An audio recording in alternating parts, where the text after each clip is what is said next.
आज मैंने अपना नंबर तुम्हारे नाम से अपने मोबाइल में सेव किया।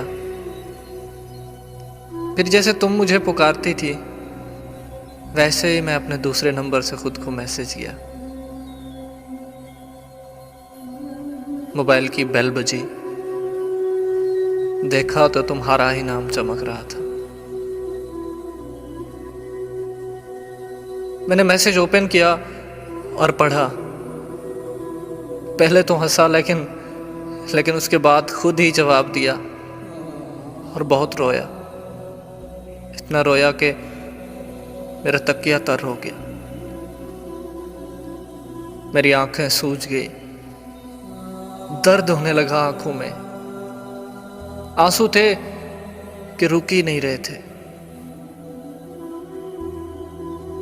वो 3 अक्टूबर 2020 दिन के 3:02 पे तुम्हारा आखिरी मैसेज याद आया मुझे। आज 10 मार्च 2021 है। तकरीबन 6 महीने हो गए तुम्हारी आवाज नहीं सुनी, तुम्हारा चेहरा नहीं देखा,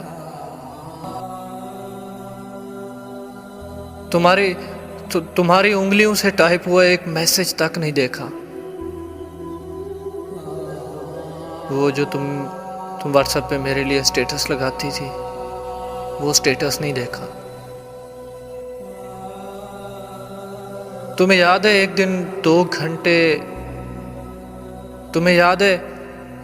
2 घंटे के लिए मेरा नंबर ऑफ हुआ था और तुम्हारी जान पे बन गई थी। आज 6 महीने हो गए और परवाह तक नहीं तुमको।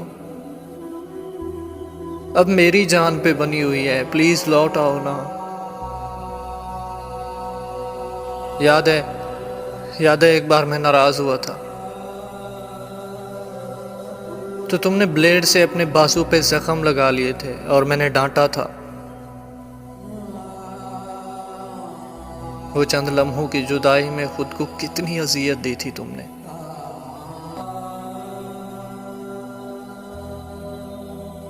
और आज 6 महीने हो गए। तुमने कहा था तुम्हारे अलावा किसी और का सोच भी नहीं सकती, लेकिन आज मेरी ही सोच नहीं है तुमको। प्लीज लौट आओ ना, प्लीज आकर संभाल लो मुझको। मैं बिखर रहा हूं, मैं उजड़ रहा हूं, सिसक रहा हूं। यहां मुझे समझने वाला कोई भी नहीं है। कुछ भी कहूं सब वाह वाह करते हैं। उनको ये नहीं पता चलता किस हाल में कुछ कहा है मैंने। उनको ये नहीं पता किस हाल में सब लिखा है मैंने। ये मुझे दुखी आत्मा का टाइटल दिया जा रहा है और तुम हो कि सुनती नहीं, उन्हें रोकती ही नहीं। प्लीज लौट आओ, मुझे तुम्हारा सहारा चाहिए। मुझे जीना है तुम्हारे साथ, जीना है मुझको। संभाल लो आकर, प्लीज लौट आओ ना, प्लीज।